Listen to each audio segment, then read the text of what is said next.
Hello, everyone. So, a lot of my friends and colleagues experience insomnia and stress when they're trying to sleep. And so they don't sleep well. And as everyone knows, hopefully by now, sleeping is the most important thing we can do for our health, for restoring our good spirits. It makes us smarter. The myth of the sort of 90s and 2000s that if you are an entrepreneur and you're kick-ass, you don't really need to sleep, you're staying up all the time, you're living on pizza and Coca-Cola. I was going to say Coke, but so it could be either kind of Coke. That doesn't really work. There's a great New York Times article a few years ago that talked about how sleeping makes you smarter and more present. And that's obviously a skill that you need, whether you're going to college, whether you're a parent, whether you're an entrepreneur, whether you're a human being, or whether you're not a human being. So I'm talking to all of you humans and non-humans today. So I sleep like a baby. So I'm going to go through my routine, what works for me, and the basic ground of what doesn't work for people. There's a lot of detail that we could get into, but today we're going to do something very quick, is that you have stress, that you have klesha, what Buddhists call klesha, emotional conflict going on in your mind. So once in a while, once in a blue moon, a couple times a year, I have so much of that going on in my mind that I start trying to solve it or deal with it, or I start going through it, like replaying those stories, replaying those arguments, kind of almost doing my day job while I should be sleeping. And that would be fine if it actually helped. Once in a while, maybe it does, but generally it really doesn't. We don't really make any big solutions. It's more just like you have a song stuck in your head and you're just going around and around and around. So meditation, good old meditation. The Buddha taught a very simple form of meditation. The Tibetan form of meditation, shamatha, that Trungpa Rinpoche talked about, is what I'm going to share with you today. So you keep your eyes open, which is interesting and maybe surprising, because we're not trying to block out anything in the world. So you can just do this in bed right before you lie down and go to sleep. So sit up, take a very good posture, deep breath, eyes open but not wide open, just normal. Mouth can be open, relaxed. Find your breath. Hands are palms down, just on your knees or thighs.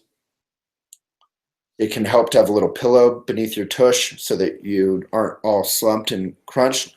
So you can kind of sit up naturally, then again, relax your body. You can look down a little bit and then find your breath. In, out, in, out, in, out, repeatedly. So let's do that. Place your attention lightly on your breath in and out.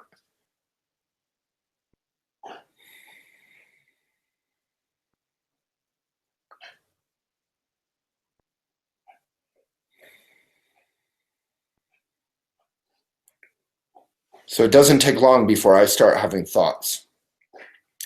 Thoughts are really that kind of klesha, that emotional activity. Nothing's wrong with them, but we don't want to get caught up in them. So the way we do that is we acknowledge that they're there. Oh, I just saw a thought. It's kind of like in some sort of old video game. Like you see this like spaceship come at you and you say, oh, there's a spaceship. So you just say, there's a thought, and then you go back to your breath.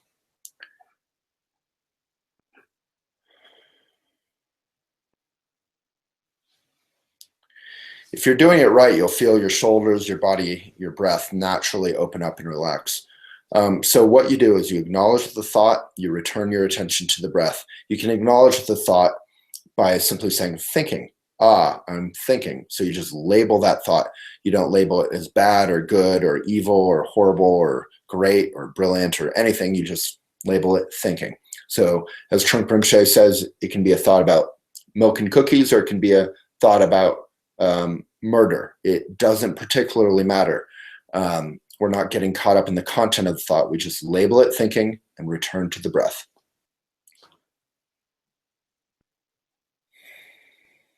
So ride your breath with your attention lightly. This isn't serious and forceful.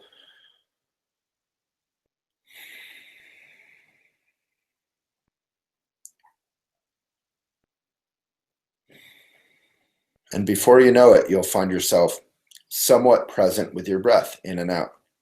It's very difficult, but it's very simple. And the key is that you're not trying to be perfect at it. You're just doing the practice. And part of the practice is noticing the thoughts.